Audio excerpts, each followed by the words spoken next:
Hey guys, it's Will. It's Hong Kong Cinema Appreciation Society. Welcome back to the channel. I'm out in the garden again. This should be a pretty quick video. If you're new to the channel and you could hit the subscribe button, give us a thumbs up, give us a comment, all that fun stuff. It really does help. I know I say it every time. I know I sound like a broken record. It is what it is. What are we here to talk about today? Wong Kar-wai and the world of Wong Kar-wai and Criterion and Chris Doyle. I've talked a lot about this. I've actually done a number of videos on these subjects that are not up on the channel yet. So I did a video comparing As Tears Go By and Days of Being Wild, talking about the auteur theory, talking about Chris Doyle, talking about Andrew Lau, who shot As Tears Go By, talking about Wong Kar-wai and the Criterion set. Hopefully that video will be up soon. I got to put up my Days of Being Wild review first. Maybe that'll go up like end of this week, beginning of next week, and then we'll get that other video out. So I'm talking about the subject a lot, but the reason I'm here today is that I just found an article with quotes from Chris Doyle about the World of Wong Kar-wai box set. So if you're unfamiliar, the World of Wong Kar-wai is a box set from the Criterion Collection that I believe has 7 Wong Kar-wai films in it on Blu-ray, and the films in most cases have been modified somehow from previous formats, be it that they changed like a color filter when they were doing the remaster, or things have been changed from color to black and white, aspect ratios have been changed, credits have been redone. In Happy Together they actually lost some of the footage in a fire, so they had to figure out how to work around that and re-edit some sections. And so Chris Doyle was, a lot of people have talked about the fact that Chris Doyle's name is not on the Criterion's Collection website with regard to consultation with this set, right? Wong Kar-wai was seen in the Criterion offices a lot in New York City, and he was directly involved in the set, and he's written director's notes for the set, and Criterion actually said that he was the one who decided which versions of the films to include and helped them decide which bonus features to include and stuff like that. So he was heavily involved, and there was a lot of discussion of Chris Doyle kind of conspicuously being absent from the credits of everything. And so I'm just going to read these quotes. This is from a I think it's Spanish newspaper. Yeah, it's like a Spanish media outlet. He gave this interview, and I'm going to read these quotes, and I'm going to give just a couple thoughts on it, and then I'll be out of here. And I would like to hear in the comments where people land on this and how you feel about it. Like I said, I have a more detailed video talking about this that will hopefully be coming within the next week or two. So, to quote Chris Doyle, "I think that we should not be so sensitive with our works. We have to let go and let them go. No need to masturbate over our creations. I was not firmly involved in the restorations, although I gave my opinion several times, and I was observing how the process was carried out. I think the Fallen Angels case is a perfect example of an attitude towards work. They tried switching to an anamorphic format, and oh, how they marveled. You always have to see with new eyes. The social and conceptual changes have been many. One thing that happened is almost all of those movies, something that people call our style, is that it usually came out of a mistake."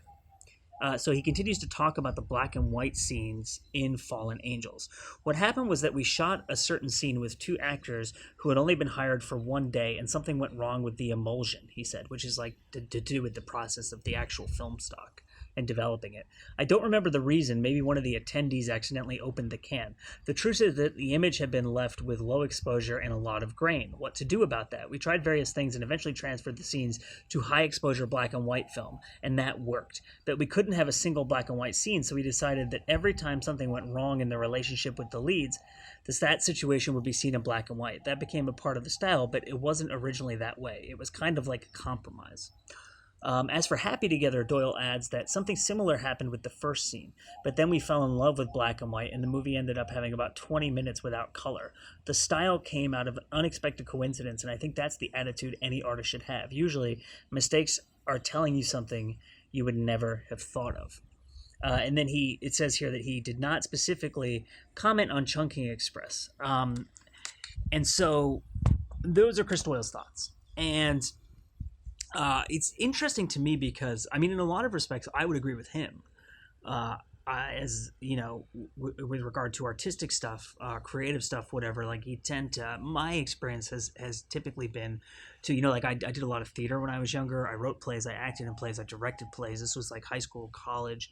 I've been involved in making like short films and like festival stuff before since I've moved out to LA, and I write a lot, as you know, if you watch this channel. And my general attitude tends to be, unless you don't finish something, right, and it's just kind of there and it's nagging at you, I tend to be someone who just lets it go. Like it became what it was in the crucible of its creation, and now it is what it is, and that's what it is. But then again, I don't have 30 years of history and experience, and then I'm looking back on something I had previously created, being like, well, what if it had been something else, right? So, in this moment in my life, I would agree more with Chris Doyle, but Wong Kar-wai is like 30 years older than I think, or 25 years older than me or something. So obviously his experience is very different, and he's a filmmaker and I'm not, and so he's looking at it in different ways. But what I found to be interesting about this was that I just watched Chungking Express the other day. I've already recorded my review. Hopefully it'll be up soon. And I had not previously realized that the two sections had different cinematographers. The first section is shot by Andrew Lau, who shot As Tears Go By. And the second section is shot by Chris Doyle. And you can see differences in the style when you look at them and compare them. And they were definitely like, there's that shot of Takeshi Kaneshiro when he's on the phone in the beginning of the film, on the payphone at the restaurant. And I was like, oh, this is interesting. This doesn't look like a typical Chris Doyle kind of shot. And then it turns out it wasn't, right? But when you start to think about Chris Doyle not being involved, and whose film is it really, and like with Chungking Express, then what would they have done? Chris Doyle would have been involved in his half, and then they would have had to find Andrew Lau to be involved in his half. But if the two halves of the movie were shot by different people, but they have aesthetic cohesion, that aesthetic cohesion is clearly coming from somewhere, and that's probably the decision making in the mind of the director. And so, the director is in charge on the set? Does it make sense that the director should also be in charge when these new versions are being made and when they're creating this Blu-ray release, or should everyone be consulted? It's an interesting question, but it's interesting to me that Chungking Express had, in the original, I haven't watched like the original credits, but on the original DVD release from Rolling Thunder of Chungking, I have the only DP listed on the back is Chris Doyle. Andrew Lau is not listed there, and so